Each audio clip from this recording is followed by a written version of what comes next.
तो आज से हम एक काफ़ी अच्छी सीरीज शुरू करने जा रहे हैं। तो अगर आपको ये एनिमे और ये वीडियो पसंद आती है तो कमेंट करके ज़रूर बताना कि हमें ये सीरीज आगे भी कंटिन्यू करनी चाहिए या नहीं।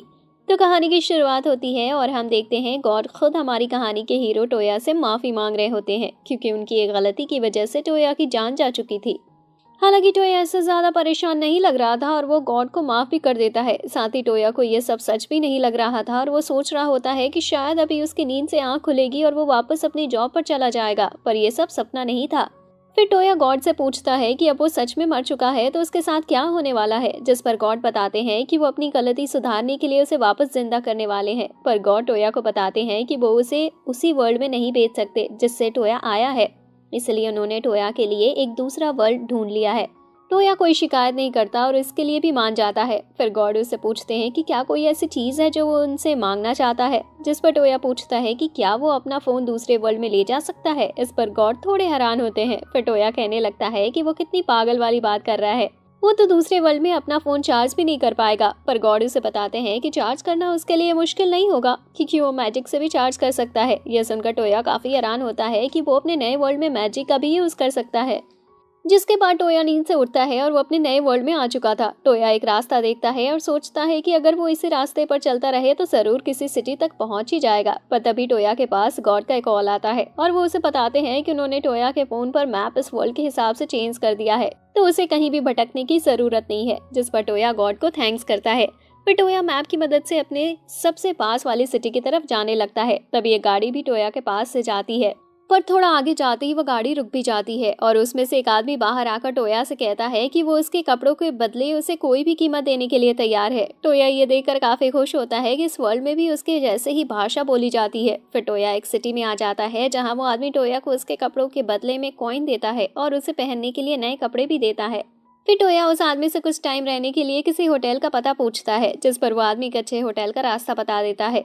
हालांकि टोया इस वर्ल्ड की भाषा नहीं पढ़ पा रहा था। फिर टोया होटल की तरफ जा रहा होता है, पर तभी वो कुछ आवाजें सुनता है और हम देखते हैं कि दो गुंडे दो लड़कियों को परेशान कर रहे हैं। उन गुंडों ने उन लड़कियों से कोई कांच की चीज खरीदी थी, पर उस पर निशान होने की वजह से वो उसके काफी कम पैसे दे रहे थे। फिर वो लड़की उनसे ना खरीदने की कहती है, पर वो गुंडे इसके लिए भी नहीं मानते। तभी वहाँ टोया आ जाता है और उन लड़कियों से कहता है कि क्या वो उनकी ये कांच की चीज एक गोल्ड कॉइन में खरीद सकता है। वो लड़की भी इसके लिए मान जाती है।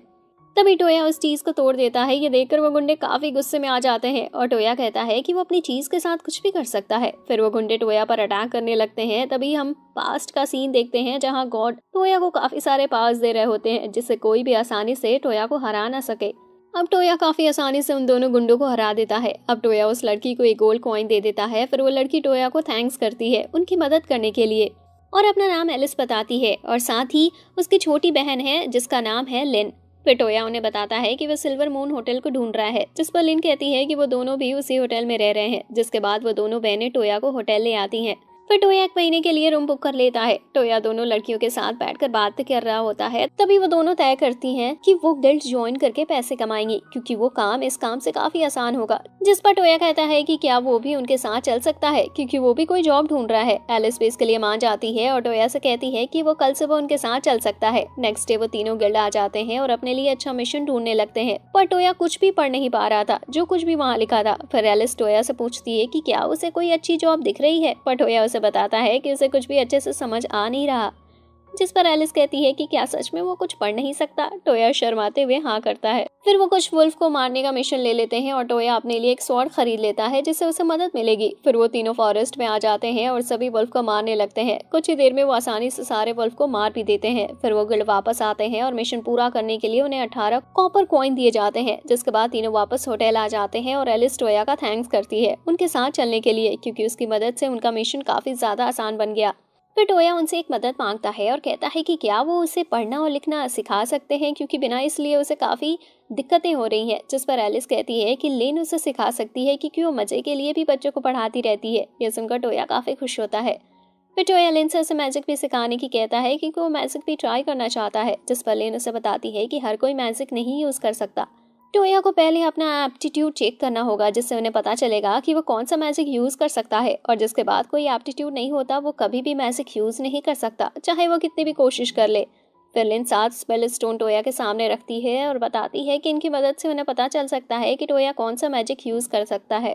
फिर टोया वाटर स्टोन उठाता है और उसे यूज करता है। तभी उसमें से पानी निकलने लगता है, जिससे उन्हें पता चलता है कि टोया वाटर मैजिक का यूज कर सकता है। फिर बाकी स्टोन को टेस्ट करने के लिए सभी बाहर आ जाते हैं और एक एक करके टोया सभी स्टोन को टेस्ट करता है और वो सभी काम करते हैं। यानी टोया के पास सभी 6 एप्टीट्यूड की पावर थी, जिस पर लिन कहती है कि उसने आज तक ऐसे किसी इंसान को नहीं देखा जो सभी एप्टीट्यूड को यूज कर सकता हो। फिर लिन बताती है कि वो 3 एप्टीट्यूड को यूज कर सकती है और यही काफी रेयर माना जाता है। पर फिर टोया लिन से आखिरी 7वें स्पेल स्टोन के बारे में पूछता है, जिस पर लिन बताती है कि वो स्टोन इंसान की किसी पर्सनल पावर के लिए होता है। यानी सभी के पास अपनी एक अलग अलग पावर है, जैसे टेलीपोर्ट की पावर या फिजिकल स्ट्रेंथ बूस्ट करने की पावर। फिर लिन टोया से उसे भी ट्राई करने की कहती है और जैसे ही टोया टेलीपोर्ट मैजिक का यूज करता है वो उसे यूज कर पा रहा था। ये देखकर वो काफी हैरान हो जाता है।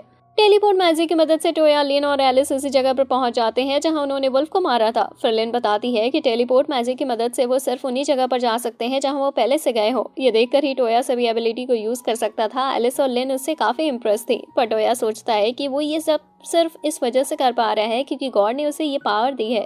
तभी उस कैफे के रिसेप्शनिस्ट और शेफ उनके पास आती हैं और उनसे पूछती हैं कि क्या वो उन्हें कुछ ऐसे खाने की चीज बता सकते हैं जो लोगों को पसंद आए। जिस पर टोया उन्हें आइसक्रीम के बारे में बताने लगता है। असल में इस दुनिया में आइसक्रीम नहीं थी, तो ये इन सभी के लिए एक नई चीज थी। फिर टोया अपने फोन से देखकर उन्हें आइसक्रीम की रेसिपी बता देता है। कुछ देर की मेहनत के बाद आइसक्रीम बनकर तैयार भी हो जाती है, जो उन सभी को काफी पसंद आती है। तभी एलिस टोया से उसके बोन के बारे में पूछती है कि वो क्या चीज है, जिस पर टोया कहता है कि वो एक मैजिकल डिवाइस है जो चीजें याद रखने में उसकी मदद करता है। फिर टोया एलिस और लिन का थैंक्स करता है उसे मैजिक सिखाने के लिए। जिसके बाद हम देखते हैं कि टोया, लिन और एलिस ने रॉयल पैलेस में लेटर डिलीवर करने का टास्क लिया होता है। पर तभी रॉयल पैलेस जाते हुए वो देखते हैं कि कुछ लोग फाइट कर रहे हैं। हम देखते हैं कि कुछ गुंडे एक लड़की को परेशान कर रहे हैं क्योंकि उसने उनके साथी को पीटा था। जिस पर वो लड़की कहती है कि उनका साथी उसे छेड़ रहा था, इसलिए उसने सिर्फ उसे सबक सिखाया था। पर तभी सभी गुंडे उसके ऊपर अटैक करने लगते हैं। हालांकि वो लड़की काफी आसानी से अकेले ही सभी गुंडों से फाइट कर रही होती है, पर फिर भूख की वजह से वो ज्यादा अच्छे से मूव नहीं कर पा रही होती और एक गुंडा उसे पीछे से मारने वाला होता है कि तभी टोया अपने सैंड मैजिक से उसे बचा लेता है और टोया भी फाइट में आ जाता है उस लड़की की मदद करने के लिए। टोया की मदद करने एलिस भी आ जाती है और वो दोनों मिलकर काफी आसानी से सभी गुंडों को हरा देते हैं। पर तभी रॉयल पैलेस के गार्ड्स वहां आने लगते हैं, जिसकी वजह से उन्हें वहां से भागना पड़ता है और टोया उस लड़की को भी अपने साथ चलने की कहता है। कुछ दूर जाने के बाद वो सभी एक गली में रुकते हैं। फिर वो लड़की उन सभी का थैंक्स करती है उसकी मदद करने के लिए। फिर वो लड़की अपना नाम कोकोनोए बताती है। फिर टोया उसे पूछता है कि उसने फाइट के बीच लड़ना क्यों बंद कर दिया, जिस पर कोकोनोए बताती है कि वो काफी दूर से यहाँ ट्रैवल कर रही है और रास्ते में उसने अपने पैसे खो दिए, जिसकी वजह से वो काफी भूखी है और इतनी भूख की वजह से वो सही से मूव नहीं कर पा रही थी। ये जानकर सभी एक रेस्टोरेंट में जाते हैं जहाँ कोकोनोए काफी सारा खाना खाती है। पर कोकोनोए बताती है कि वो हर जगह ट्रैवल कर रही है जिससे वो और ज्यादा स्ट्रांग हो सके और एक दिन अपने भाई और फादर जैसे स्ट्रांग बन सके। फिर एलिस पूछती है कि अब वो कहाँ जा रही है, जिस पर कोकोनोए बताती है कि अभी तो वो रॉयल पैलेस में जा रही है जहाँ उसे फाइट करने के लिए काफी लोग मिल सकते हैं। एलिस कहती है कि ये तो काफी अच्छी बात है क्योंकि वो तीनों भी रॉयल पैलेस ही जा रहे हैं। फिर एलिस कोकोनोए से कहती है कि अगर वो चाहे तो वो भी उनके साथ चल सकती है। कोकोनोए ये सुनकर काफी खुश होती है और उनके साथ चलने के लिए मान जाती है। फिर वो सभी गाड़ी की मदद से कैपिटल जाने लगते हैं और टोया रास्ते में स्पेल बुक की मदद से काफी सारे स्पेल भी सीखता है। तभी टोया को एक स्पेल मिलता है जिसकी मदद से वो अपनी सेंस करने की पावर बढ़ा देता है, जिससे टोया बता सकता है कि काफी दूर भी क्या हो रहा है। तभी टोया को ब्लड की स्मेल आती है और वो बताता है कि उनसे थोड़ी दूर ही कुछ गलत हो रहा है। फिर वो सभी देखते हैं कि कुछ मॉन्स्टर्स ने सोल्जर्स पर अटैक कर दिया है और वो गाड़ी में बैठी प्रिंसेस को मारना चाहते हैं। पर तभी टोया और उसके साथी वहां आ जाते हैं और सभी मॉन्स्टर्स को मारने लगते हैं। काफी सारे मॉन्स्टर्स मारने के बाद भी वो खत्म नहीं हो रहे थे कि तभी वो देखते हैं कि एक काले कपड़ों वाला आदमी उन मॉन्स्टर्स को समन कर रहा है। उसे रोकने के लिए टोया अपने स्लिप स्पेल का यूज करता है, जिससे वो आदमी गिर जाता है और बेहोश हो जाता है। फिर सभी गार्ड्स और प्रिंसेस टोया और उसकी टीम का थैंक्स करते हैं। पर तभी वो देखते हैं कि प्रिंसेस का बेस्ट बटलर काफी घायल है। लीन उसे हील कर सकती थी, पर बटलर की बॉडी में अभी भी उस तीर का टुकड़ा था जो उसे लगा था। फिर टोया बटलर को भी हील कर देता है, जिससे वो वापस ठीक हो जाता है। प्रिंसेस से देखकर काफी खुश होती है कि उसका बेस्ट बटलर पूरी तरह से ठीक हो चुका है। फिर बटलर खड़ा होता है और अपना नाम लियाम बताता है। फिर वो प्रिंसेस का नाम एरिन बताता है और साथ ही कहता है कि वो जियोक्स की बेटी है। ये सुनकर टोया के सभी दोस्त प्रिंसेस एरिन के सामने घुटनों पर बैठ जाते हैं। हालांकि टोया को पता भी नहीं था कि प्रिंसेस के सामने ऐसा कुछ किया जाता है। फिर टोया पूछता है कि इतनी बड़ी प्रिंसेस ऐसे फॉरेस्ट में क्या कर रही थी। एरिन बताती है कि वो अपनी ग्रैंडमदर के पास से वापस आ रही थी, तभी उस इंसान ने उनके ऊपर अटैक कर दिया। जिस पर एलिस बताती है कि उसने उस आदमी से पूछताछ की, तब उसे पता चला कि प्रिंसेस को मारने के लिए उसे किसी ने हायर किया था। पर उसे ये नहीं पता कि वो इंसान कौन था जो प्रिंसेस को मरवाना चाहता था। फिर बटलर टोया से एक मदद मांगता है और बताता है कि अटैक के बाद उनके पास ज्यादा सोल्जर नहीं बचे हैं, इसलिए वो टोया से मदद मांगता है कि वो उन्हें किंगडम तक प्रोटेक्ट करे। टोया और उसके साथी भी इसके लिए मान जाते हैं क्योंकि वो सभी पहले से ही रॉयल पैलेस की तरफ ही जा रहे थे। कुछ ही देर में वो सभी किंगडम भी पहुंच जाते हैं और किंग डुक उनका थैंक्स करता है उसकी बेटी की जान बचाने के लिए। फिर किंग और टोया बात करते हैं कि टोया बताता है कि वो सभी एक लेटर डिलीवर करने किंगडम ही आ रहे थे। तभी रास्ते में उन्हें पता चलता है कि वो मॉन्स्टर किसी पर अटैक कर रहे हैं और ऐसे उन्होंने प्रिंसेस को बचाया। फिर किंग डुक उन्हें बताता है कि उसकी वाइफ पिछले टाइम से काफी बीमार थी, इसलिए उन्होंने इसका इलाज कराया। इलाज से वो तो ठीक हो गई, पर अब भी उसकी देखने की शक्ति वापस नहीं आ पाई। फिर लिन, एलिस और कोको ने टोया को एक बार अपने मैजिक से एरिन की मदर को ठीक करने का ट्राई करने की कहती है। टोया भी एक बार कोशिश करने के लिए मान जाता है। फिर टोया अपने हीलिंग मैजिक का यूज करता है, जिससे सच में एरिन की मदर ठीक भी हो जाती है और वो देखने लगती है, जिससे दुक और एरिन काफी खुश होते हैं। फिर किंग दुक उसकी बेटी को बचाने के लिए और उसकी वाइफ को ठीक करने के लिए टोया को 40 प्लेटिनम कॉइन देता है। यह सुनकर टोया के साथ ही काफी हैरान हो जाते हैं। फिर एलिस टोया को बताती है कि एक प्लेटिनम कॉइन की कीमत 10 गोल्ड कॉइन के बराबर होती है, जिसकी वजह से वो कॉइन काफी ज्यादा कीमती है। ये जानकर टोया उन कॉइन को लेने से मना कर देता है और कहता है कि वह काफी ज्यादा कीमती है। पर फिर दुख उन्हें कहता है कि अगर उन्हें ज्यादा टाइम तक सेफ रहना है तो उन्हें वो कॉइन ले लेने चाहिए। फिर दुख उन चारों को एक एक बैच देता है और बताता है कि इसकी मदद से वो किसी भी सिटी में जा सकते हैं और यहाँ तक कि वो नोबल सिटी में भी जा सकते हैं। जिसके बाद वो सभी लेटर डिलीवर करने के लिए किंगडम चले जाते हैं। और तभी कोकोने उनसे कहती है कि वो भी उनकी टीम में ज्वाइन होना चाहती है क्योंकि उसे उनके साथ काफी कुछ सीखने को मिलेगा। फिर टोया एलिस और लिन से पूछता है कि उसे क्या करना चाहिए, जिस पर वो दोनों ही कोकोने को ज्वाइन करने की कहती है। टोया भी इससे काफी खुश होता है और साथ ही इससे उनकी टीम और भी बड़ी हो जाती है। हम देखते हैं टोया और उसके साथ ही अभी भी कैपिटल में ही थे, तो वो सभी कुछ टाइम के लिए अपनी पसंद की जगह शॉपिंग करने का डिसाइड करते हैं। साथ ही वो सभी एक जगह भी चूज करते हैं जहां वो शॉपिंग करने के बाद मिलने वाले थे। जिसके बाद हम शाम का सीन देखते हैं जहां सभी आ चुके थे, पर सिर्फ टोया को छोड़कर, और वो सभी भी टोया का ही इंतजार कर रहे थे क्योंकि वो दिए गए टाइम से लेट हो रहा था। तभी सामने से टोया भागता हुआ आता है और बताता है कि उसे टाइम का पता ही नहीं चला और वो आने में लेट हो गया। फिर एलिस टोया के नए कोट के बारे में कहती है कि वो इसके ऊपर काफी अच्छा लग रहा है। फिर टोया बताता है कि वो एक मैजिकल कोट है जिससे उसे बैटल में काफी मदद मिलेगी। पर फिर कोकोनोए और लिन टोया से कहने लगती हैं कि वो उस कोट में काफी अच्छा लग रहा है और वो उसके ऊपर जच भी रहा है, जिसकी वजह से टोया शर्मा कर वहाँ से भाग जाता है। फिर टोया वापस अपने कैफे में आ जाता है जहां वो अक्सर आता रहता है, जहां हम देखते हैं दो लोग एक जापानीज गेम खेल रहे होते हैं जो कि टोया की दुनिया का है और उन्हें उसमें काफी मजा भी आ रहा होता है। फिर हम एक पास्ट का सीन देखते हैं जहां टोया ने ही उन्हें वो गेम बना कर दिया था। तभी वहां एलिस और कोकोनोए आ जाती हैं जो कि सभी के लिए केक लेकर आई थी और असल में उस केक की रेसिपी भी टोया ने ही उस शॉप ऑनर को बताई थी। फिर एलिस सभी को उनका केक दे देती है और टोया को किंग दुक के घर भी एक केक देकर आने की कहती है क्योंकि उन्होंने भी उनकी काफी मदद की है। फिर टोया अपनी टेलीपोर्ट स्पेल की मदद से दुक के कैसल में पहुंच जाता है और उन्हें वो केक देता है जो कि एरिन को काफी पसंद आता है। फिर टोया दुक को वो जापानीज गेम भी देता है और उसे उसके रूल्स भी समझाता है। फिर दुक टोया के साथ खेलता है और उनका गेम काफी देर तक चलता है, जिससे रात भी हो जाती है, जिसकी वजह से टोया काफी थक जाता है और काफी रात में वापस घर आता है। नेक्स्ट डे टोया और उसका ग्रुप कैपिटल की गिल्ड में आए होते हैं जो कि उनके टाउन की गिल्ड से काफी बड़ी थी और वहाँ काफी सारे मिशन भी थे। फिर टोया उन्हें एक बड़ी स्लाइम को मारने का मिशन दिखाता है, पर उससे तीनों ही लड़कियां मना कर देती हैं क्योंकि स्लाइम काफी चिपचिपी होती है और वो लोगों के कपड़े तक खा लेती है, जिसकी वजह से टोया को उनकी बात माननी पड़ती है और वो एक दूसरा मिशन ले लेती है। फिर वो सभी एक डंजन में आ जाते हैं जहां उन्हें एक डार्क नाइट को हराना था। फिर एलिस और कोकोने उस नाइट के सामने से फाइट करती हैं और वो दोनों उसे काफी पीटती भी हैं। फिर टोया लिन से उस नाइट के पैर बर्फ से जमा देने की कहती है जिससे वो उसके ऊपर अटैक कर सके। लिन भी ऐसा ही करती है और उसके पैर जमा देती है, जिससे टोया उसके ऊपर अटैक करता है और वो नाइट खत्म हो जाता है। फिर वो सभी फाइट से काफी थक चुके थे, जिसकी वजह से सभी उसे डंजन पर आराम कर रहे होते हैं। तभी एलिस कहती है कि काश उन्हें उस जगह पर खजाना मिल जाए, पर कोकोने उसे बताती है कि ये काफी मुश्किल है क्योंकि जिस किंग का पहले यहाँ किंगडम रहा था वो हर चीज यहाँ से जरूर ले गया होगा। तभी टोया खड़ा होता है और अपने सर्च मैजिक से उस पूरी जगह को सर्च करता है और बताता है कि इस जगह पर उसे कोई भी कीमती चीज नहीं मिली।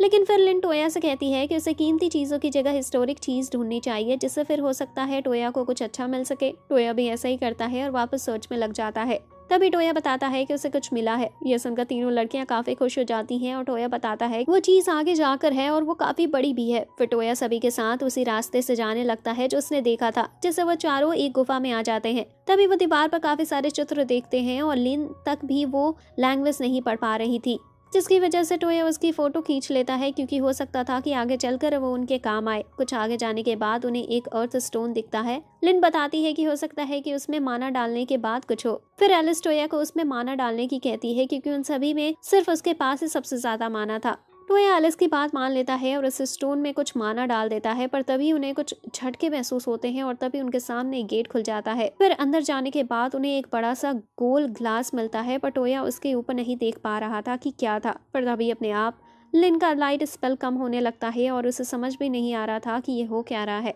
तभी वो देखते हैं कि वो ग्लास जैसी चीज चमकना शुरू कर रही है, जिस पर टोया बताता है कि वो लिन की लाइट ऑब्जर्व कर रही थी और जिंदा हो रही है। तभी टोया सभी को अपने टेलीपोर्ट स्पेल से बाहर ले आता है। फिर कोकोनोए बताती है कि वह जरूर मैजिकल बीस्ट रहा होगा, पर तभी वो बीस्ट उस जगह से बाहर आ जाता है और उन सभी के ऊपर अटैक करने लगता है।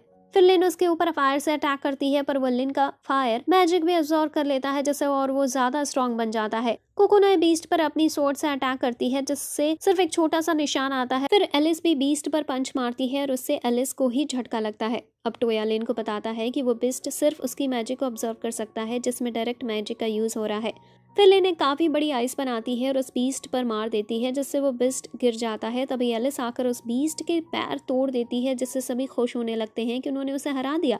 पर तभी वो बीस्ट चमकता है और अपने आप को रीजनरेट कर लेता है। ये देखकर सभी काफी हैरान होते हैं। तभी वो बीस्ट एलिस को मारकर घायल कर देता है। फिर टोया लिन और कोकोनोए को उस बीस्ट का ध्यान भटकाने की कहता है और एलिस को हील करने आ जाता है। कुछ ही देर में टोया एलिस को हील कर देता है। तभी टोया के दिमाग में एक प्लान आता है और वो इसके लिए एलिस की मदद मांगता है, जिसके बाद टोया सामने आता है और जिस मैजिक से उसने बटलर का तीर निकाला था, उसी बटलर से उसी तरह से उस बीस्ट का लाल कोर निकाल लेता है और तभी उसे एलिस की तरफ फेंक देता है। तभी एलिस उस पर पंच मार कर उसे तोड़ देती है, जिससे वो बीस्ट मिट्टी में बदल जाता है और खत्म हो जाता है। फिर एलिस पूछती है कि उसे कैसे पता चला कि उस बीस्ट को हराने के लिए उसका कोर खत्म करना होगा, जिस पर टोया बताता है कि जब उसने लिन का मैजिक ऑब्जर्व किया था तब सबसे पहले उसका लाल कोर ही चमका था और वैसे भी उसकी बॉडी तोड़ने से कोई फर्क नहीं पड़ा था। फिर वो सभी उस बीस्ट के बारे में दुख को सारी बात बता देते हैं, पर दुख कहता है कि वो अपने कुछ लोग जरूर उस जगह और भेजेगा, जिससे पता चल सके कि वहाँ असल में क्या था।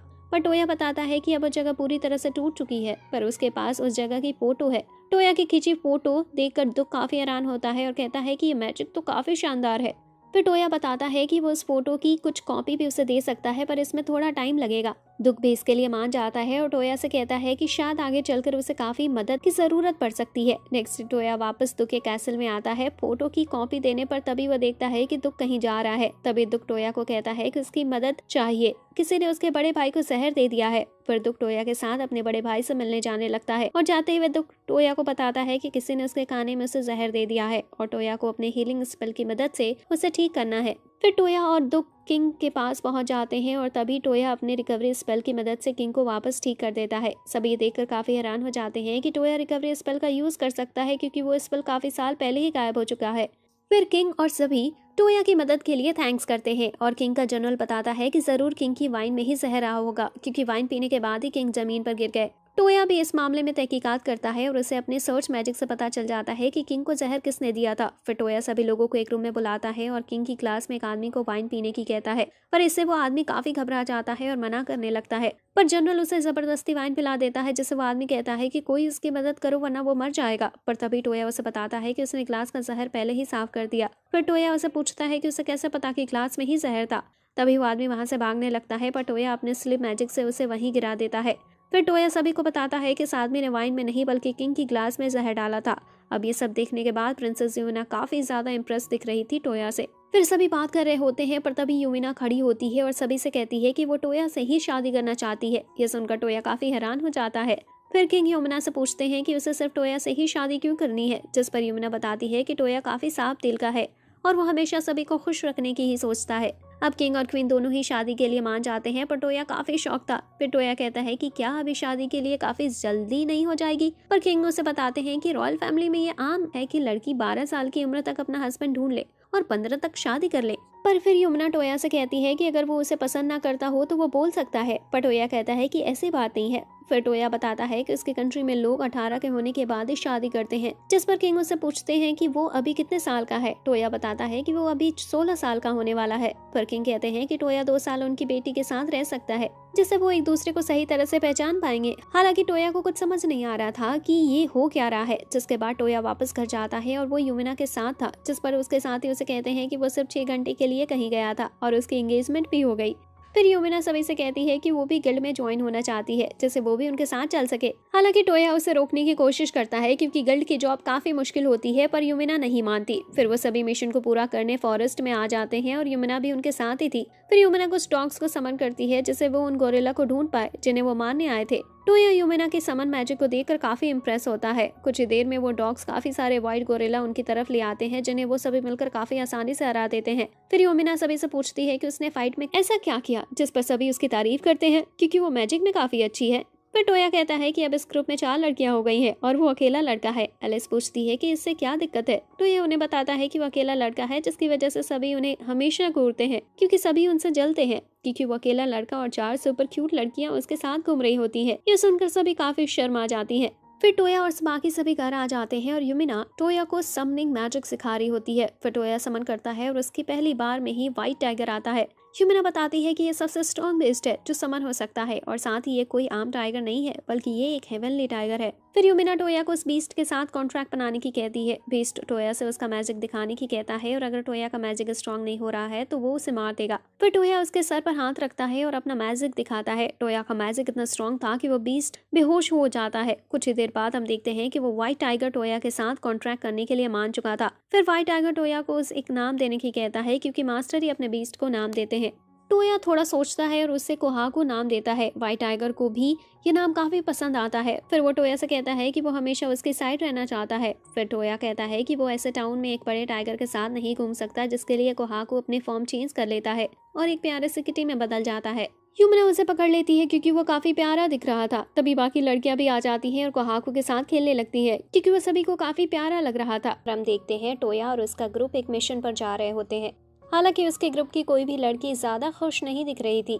फिर हमें पता चलता है कि वो सभी स्लाइम्स को मारने के मिशन पर जा रहे हैं क्योंकि एक रिसर्चर ने काफी सारी स्लाइम बना दी है, जिसकी वजह से वहां रहने वाले लोगों को काफी दिक्कत हो रही है। पर सभी लड़कियां इस वजह से इसलिए परेशान थी क्योंकि स्लाइम काफी चिपचिपी होती है और ग्रीन स्लाइम लोगों को कपड़े तक खा लेती है। पर टोया उन सभी से कहता है कि वो उन सभी स्लाइम्स को आसानी से हरा देगा, तो उन्हें डरने की जरूरत नहीं। जिसके बाद वो उसी बिल्डिंग में आ जाते हैं जहाँ काफी सारी स्लाइम्स थी। फिर वो उसी बिल्डिंग का गेट खोलते हैं और टोया अंदर जाकर कहने लगता है कि उन्हें यहाँ डरने की जरूरत नहीं और यहाँ सभी सेफ है। पर तभी टोया के ऊपर एक लोहे का बर्तन गिरता है। तभी सभी देखते हैं कि वो बर्तन स्लाइम में बदल जाता है। फिर लीन बताती है कि ये जरूर उस रिसर्चर का काम होगा, साथ ही अब तक वो रिसर्चर मर चुका होगा, पर हो सकता है उसके नोट्स उन्हें मिल जाए। फिर वो सभी एक रूम में आ जाते हैं जहाँ उन्हें काफी सारी बुक्स मिलती हैं, पर उनमें से आधी बुक्स पहले ही स्लाइम ने खा ली थी, जिसकी वजह से उन्हें ज्यादा इन्फॉर्मेशन नहीं मिलती। फिर सभी बाकी जगह तलाश करने जाने लगते हैं, पर तभी उनके सामने काफी सारी स्लाइम आ जाती हैं। फिर उनसे बचने के लिए सभी सीढ़ियों से ऊपर चले जाते हैं। हालांकि वो स्लाइम उनके पीछे ऊपर नहीं आती, पर तभी वो देखते हैं कि उनके ऊपर वाली मंजिल पर भी स्लाइम है और तभी वो स्लाइम कुछ चिपचिपी चीज निकालने लगती है। उस चिपचिपी चीज की वजह से सभी गिरने लगते हैं और फिसल कर नीचे गिर जाते हैं, पर कोहाकू टोया को गिरने से बचा लेता है। पर तभी लड़कियां नीचे गिर जाती हैं और ग्रीन स्लाइम उनके कपड़े भी खाने लगते हैं। पर टोया उन्हें बचाने के लिए गेट स्पेल की मदद से वापस ऊपर ले आता है। टोया उनकी तरफ देखकर काफी शर्मा रहा था, जिसकी वजह से एलिस खड़ी होकर टोया के पेट में मुक्का मार देती है। फिर उन सभी को व्हाइट कपड़ा मिल जाता है जिसे वो सभी पहन लेते हैं। फिर सभी और आगे जाने लगते हैं और उन्हें कुछ पुतले भी मिलते हैं जिनकी बॉडी पार्ट तक भी स्लाइम में बने हुए थे। यूमिना को उन स्लाइम पर इतना गुस्सा आता है कि वो सभी स्लाइम को अपने विंड मैजिक से मार देती है। फिर वह सभी एक रूम में पहुंच जाते हैं जहां वो उसी स्लाइम रिसर्चर के कंकाल को देखते हैं और तभी उन्हें उसकी लास्ट बुक भी मिलती है। तभी उनके सामने कुछ स्लाइम आती हैं जो चारों लड़की की तरह बदल जाती हैं। ये देखकर सभी टोया की आंखें बंद करने लगती हैं और तभी एलिस आकर टोया को मारकर बेहोश कर देती है। जिसके बाद हम देखते हैं कि वो सभी उस बिल्डिंग को जला देते हैं जिससे वो स्लाइम किसी को परेशान न कर सके। नेक्स्ट डे टोया कोहाकू के साथ टाउन में घूम रहा होता है और तभी वो देखता है कि कोकोनोए एक लड़की के साथ खड़ी थी। टोया कोकोनोए के पास जाता है और वो उसे बताती है कि उस छोटी बच्ची की मम्मी खो गई है। टोया उसकी मदद करने के लिए अपने सर्च मैजिक का यूज करता है, पर उसे उसकी मम्मी नहीं मिलती। टोया बताता है कि सर्च एक काफी अच्छा स्पेल है, पर वो उसकी मदद से सिर्फ अपने पास की ही चीजें ढूंढ सकता है। पर फिर टोया अपने फोन के मैप को एनचेंट कर देता है, जिससे वो उसमें सिर्फ उस लड़की की मदर का नाम लिखकर ही उन्हें ढूंढ लेता है। कुछ ही देर में टोया उस लड़की को उसकी मदर तक भी पहुंचा देता है। फिर कोकोनोए टोया से पूछती है कि ये उसने कैसे किया, जिस पर टोया बताता है कि उसने सिर्फ अपने सर्च मैजिक को उसके फोन के मैप से जोड़ दिया, क्योंकि वो सर्च मैजिक से सिर्फ अपने पास की चीजों को ही ढूंढ सकता है। पर अब वो मैप की मदद से पूरी दुनिया में कुछ भी ढूंढ सकता है, जिस पर कोकोनोए टोया से कहती है कि मतलब अब वो उसके भाई को ढूंढने में भी उसकी मदद कर सकता है। फिर वो दोनों एक कैफे में आ जाते हैं और कोकोनोए बताती है कि उसने जब से अपना घर छोड़ा है तब से अपनी फैमिली को नहीं देखा, इसलिए वो सिर्फ एक बार अपनी फैमिली से मिलना चाहती है। फिर टोया कोकोनोए से उसके घर की कुछ डिटेल लेता है, जिससे टोया को उसका घर ढूंढने में आसानी होती है। फिर टोया कोकोनोए को उसके भाई की लोकेशन भी बता देता है, जो जानकर कोकोनोए काफी खुश होती है। फिर कोकोनोए टोया को उसके भाई के बारे में काफी सारी बातें बताने लगती है और वो दोनों काफी सारी बात भी करते हैं। फिर टोया अपने रूम में बैठा होता है, तभी लीन उसके पास आती है और उसे बताती है कि वो कुछ नए स्पेल सीखने की कोशिश कर रही थी, पर वो सभी स्पेल एंशिएंट लैंग्वेज में थे और वो उन्हें पढ़ नहीं पा रही है। तो टोया एक चश्मा बनाता है और उसे एंशेंट कर देता है, जिसे पहनने के बाद अब लिन सभी एंशिएंट लैंग्वेज को पढ़ पा रही है। फिर लिन टोया के साथ एक खाली जगह पर आ जाती है, जहां वो उस स्पेल को यूज कर सके जिन्हें उसने अभी सीखा है। फिर लिन काफी मेहनत करती है और कुछ देर बाद वो इतनी थक जाती है कि वो गिरने वाली होती है, पर तभी टोया आकर उसे पकड़ लेता है। फिर टोया लिन को घर ले आता है और वो कुछ आराम करती है, पर कुछ देर बाद लिन वापस उस स्पेल की ट्रेनिंग करने पहुंच जाती है, क्योंकि वो उसे सही तरह से यूज नहीं कर पा रही थी। पर इतनी ज्यादा ट्रेनिंग करने की वजह से लिन के अंदर माना की काफी कमी हो चुकी थी। हालांकि फिर टोया लिन के अंदर अपना माना ट्रांसफर कर देता है, जिससे लिन काफी अच्छा महसूस करती है। अभी लिन उस स्पेल को यूज नहीं कर पा रही थी, पर तभी टोया लिन को समझाता है कि उसे किसी तरह उस स्पेल को यूज करना चाहिए। और फिर टोया की सिखाई बातों को याद रखकर लिन उस स्पेल का यूज करती है और अब की बार वो काफी अच्छी तरह से उस स्पेल से अटैक कर पाती है। ये देखकर लिन काफी खुश होती है और टोया का थैंक्स करती है उसकी मदद करने के लिए। जिसके बाद हम देखते हैं कि एलिस काफी निराश बैठी होती है, क्योंकि उसने पिछली फाइट में अपनी गॉन्थलेट्स तोड़ लिए थे। तभी टोया उसके पास आता है और एलिस को नए गॉन्थलेट्स दिलाने की कहता है। फिर वो दोनों शॉप से जाकर नए गॉन्थलेट्स खरीद भी लेते हैं, जिससे एलिस काफी खुश दिख रही थी। तभी एलिस को एक ड्रेस दिखती है जो उसे काफी अच्छी लग रही थी, पर जब टोया उसे पूछता है कि क्या वो ड्रेस उसे चाहिए, एलिस मना कर देती है और कहने लगती है कि ऐसे कपड़े उसके ऊपर सूट नहीं करते। फिर टोया एलिस का हाथ पकड़कर ले जाने लगता है और कहता है कि जब तक वो उस ड्रेस को ट्राई नहीं करेगी तब तक कैसे पता चलेगा कि वो उसके ऊपर कैसी लगती है। फिर एलिस उस ड्रेस को पहनकर आती है और वो उसके ऊपर काफी अच्छी लगती है, जिसके लिए टोया उसे वो ड्रेस खरीद कर गिफ्ट कर देता है और कहता है कि अब उसे वो ड्रेस पहननी होगी, क्योंकि वो अब उसका गिफ्ट है। फिर एलिस वही ड्रेस पहनकर वापस घर आ जाती है और सभी लड़कियों को एलिस के ऊपर वो ड्रेस काफी पसंद आती है। तब युमिना के पास उसके फादर की तरफ से एक लेटर आता है और वो बताती है कि उन्होंने टोया को बुलाया है, क्योंकि वो उसे रिवॉर्ड देना चाहते हैं, क्योंकि टोया ने उनकी जान बचाई थी और साथ ही असासिन का भी खुलासा किया था, जिसके लिए वो टोया को नाइट बनाने वाले हैं। पर टोया इसके लिए मना कर देता है, जिस पर युमिना बताती है कि फिर भी टोया को एक बार रॉयल पैलेस तो जाना ही होगा। जिसके बाद हम देखते हैं कि टोया के नाइट बनने से मना करने के बाद किंग उसे एक घर गिफ्ट करते हैं, जो कि एक मेंशन था। फिर सभी लड़कियां टोया से पूछती हैं कि क्या वो उन सभी को इस घर में एक जैसा ट्रीट करने वाला है, जिस पर टोया हाँ करता है, पर वो पूछता है कि वो उसे ऐसे सवाल क्यों पूछ रही है। हालांकि उनमें से कोई भी लड़की टोया को कुछ नहीं बताती। फिर टोया घर के सभी काम करने वालों से भी मिलता है और तभी डुक और उसकी बेटी टोया के घर आ जाते हैं और वो सभी बैठकर बात करते हैं। तभी डुक टोया से मिजरीन नाम की एक सिटी में जाने की कहता है, जिससे वो वहां जाकर अपने गेट स्पेल की मदद से किंग को भी वहां बुला सके। टोया भी इसके लिए मान जाता है और काफी सारे सोल्जर्स के साथ मिजरीन के लिए निकल जाता है। काफी दूर तक ट्रैवल करने के बाद वो सभी रात में रेस्ट के लिए रुकते हैं। टोया सभी को कहानी भी सुनाता है, पर तभी एक सोल्जर बताती है कि लगभग 20 आर्मर पहने लोग उनकी तरफ ही आ रहे हैं। सभी फाइट के लिए तैयार हो जाते हैं और उनका कैप्टन बताता है कि वो लोग जरूर गुंडों का ग्रुप होगा जो रात में लोगों को मारकर उन्हें लूटते हैं। तभी टोया अपने फोन से पता लगा लेता है कि टोटल 28 गुंडे हैं और उन्हें अपने फोन से ही बेहोश भी कर देता है, जिससे वो उन सभी गुंडों को काफी आसानी से पकड़ लेते हैं। नेक्स्ट डे वो सभी रास्ते में एक टाउन में रुकते हैं, जहाँ थोड़ा आराम करने के बाद सभी वापस निकलने के लिए तैयार थे। पर तभी टोया को सेंस होता है कि कोई उन पर नजर रख रहा है, जिस पर कोहाको बताता है कि उसने भी किसी को सेंस किया था, पर वो इंसान अपने आप को छुपाने के लिए मैजिक का इस्तेमाल कर रहा है। फिर वो सभी वापस निकल जाते हैं, पर वो रात से पहले मिजरीन नहीं पहुंचने वाले थे, जिसके लिए टोया कोई अच्छी जगह ढूंढने लगता है जिससे वो आराम से रात गुजार सके। फिर वो सभी रात में आराम करने लगते हैं, पर तभी वो देखते हैं कि एक ड्रैगन उनके ऊपर से गया। टोया बताता है कि वो ड्रैगन पास वाले विलेज की तरफ जा रहा है, जिसके बाद वो सभी मदद करने के लिए विलेज की तरफ जाने लगते हैं। पर जब तक वो विलेज पहुंचते वो ड्रैगन पहले ही काफी तबाही मचा चुका था। उसे रोकने के लिए टोया उस ड्रैगन पर अटैक करता है और कोहाकू की मदद से विलेज से बाहर आ जाता है। साथ ही वो ड्रैगन भी उनके पीछे विलेज के बाहर आ जाता है। फिर टोया उस ड्रैगन को सबक सिखाने के लिए उसके ऊपर काफी स्ट्रॉन्ग अटैक करता है, जिससे वो ड्रैगन नीचे गिर जाता है और तभी लिन आइस मैजिक से उस ड्रैगन के पंख काट देती है, जिससे वो फिर से उड़ नहीं पाता। पर फिर भी वो ड्रैगन उन्हें मारने के लिए उनके ऊपर अटैक कर रहा था। पर फिर टोया के बाकी साथी भी आ जाते हैं और उस ड्रैगन को मारने लगते हैं। पर उस ड्रैगन की स्किन काफी स्ट्रॉन्ग थी, जिसकी वजह से उसे ज्यादा असर नहीं हो रहा था। फिर लिन की मदद से टोया एक काफी पावरफुल अटैक करता है, जिससे आखिर में वो ड्रैगन मर जाता है और नीचे गिर जाता है। पर वो सभी जीत की खुशी मनाते इससे पहले वहाँ एक और ड्रैगन आ जाता है, पर वो उनसे फाइट करने नहीं आया था। वो तो उस ड्रैगन को रोकने आया था जो विलेज को डिस्ट्रॉय कर रहा था। पर फिर वो देखता है कि वो ड्रैगन पहले ही मर चुका है। फिर वो ड्रैगन कोहाकू को देखता है और कहता है कि अब उसे समझ आया कि उस इतने स्ट्रॉन्ग ड्रैगन को किसने मारा है।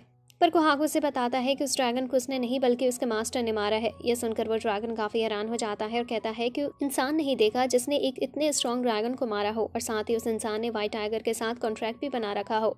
फिर वो ड्रैगन टोया से माफी मांगता है जो भी उस ड्रैगन ने किया और उसकी वजह से उन्हें जो भी मुसीबत का सामना करना पड़ा। हालांकि टोया उसे माफ कर देता है क्योंकि वो ड्रैगन तो सिर्फ उस ड्रैगन को रोकने ही आया था। पर टोया उसे बाकी सभी ड्रैगन को सही सीख देने की कहता है, जिससे और कोई ऐसे इंसानों पर हमला करने ना आए। फिर वो रेड ड्रैगन वहां से चला जाता है। पटोया देखता है कि सभी लड़कियां काफी ज्यादा डरी हुई दिख रही थी, जिस पर टोया पूछता है कि वो ऐसे डरी क्यों है, जिस पर वो बताती है कि उसने अभी एक ड्रैगन से बात की और वो बिल्कुल डरा नहीं लग रहा। जिसके बाद वो सभी विलेज वालों की मदद करते हैं, जिससे उनका जो भी नुकसान हुआ वो उसे ठीक कर सके। सभी की मदद करते करते पूरी रात निकल जाती है और वो सभी सुबह जाकर सोते हैं। साथ ही टोया भी सोने लगता है। तभी युमिना टोया को ओढ़ने के लिए कपड़ा ला कर देती है। कुछ देर बाद जब टोया वापस उठता है तो देखता है कि वो युमिना के पैरों पर सो रहा था और साथ ही सभी लड़कियां भी उसे देख रही थी, जिस पर टोया थोड़ा हैरान होता है और सभी उसे कहने लगती है कि उन्होंने उसे कभी इतने मजे से सोते हुए नहीं देखा। पर फिर युमिना सभी को रुकने की कहती है और याद दिलाती है कि उन्होंने मिलकर रॉक पेपर सीजर का गेम खेला था, जिसमें वो सभी हारी और युमिना जीती। तो अब उन्हें ज्यादा टोया को परेशान नहीं करना चाहिए।